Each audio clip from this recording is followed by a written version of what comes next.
Cinema জগতের সবচেয়ে মর্যাদাপূর্ণ পুরস্কার অস্কার। সেই প্রতিযোগিতার জন্য মনোনীত হয়েছে ইকবাল হোসাইন চৌধুরীর নির্মিত সিনেমা বলি, যার ইংরেজি নাম দ্য রেসলার। এবারের ৯৭তম অস্কারের বেস্ট ইন্টারন্যাশনাল ফিচার ফিল্ম বিভাগে বাংলাদেশ থেকে মনোনীত হয়েছে সিনেমাটি।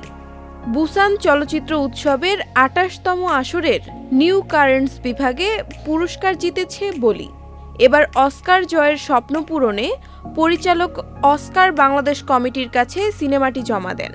১ অক্টোবর রাতে কমিটি থেকে ইকবাল হোসাইন চৌধুরীর চলচ্চিত্র বলিকে চূড়ান্ত করে ৯৭তম অস্কারে প্রতিযোগিতার জন্য।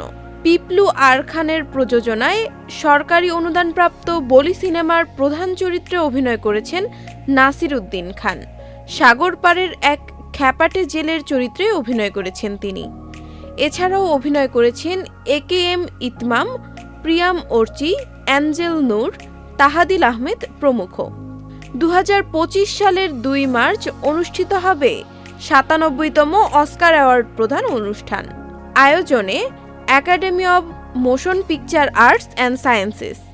জমকালো সেই আসর বসবে যুক্তরাষ্ট্রের লস অ্যাঞ্জেলস, ক্যালিফোর্নিয়ার ডলবি থিয়েটারে। এই অক্টোবরেই দেশের প্রেক্ষাগৃহে মুক্তি পাচ্ছে ইকবাল হোসাইন চৌধুরীর নির্মিত সিনেমা বলি। Faria Kanak, channel I.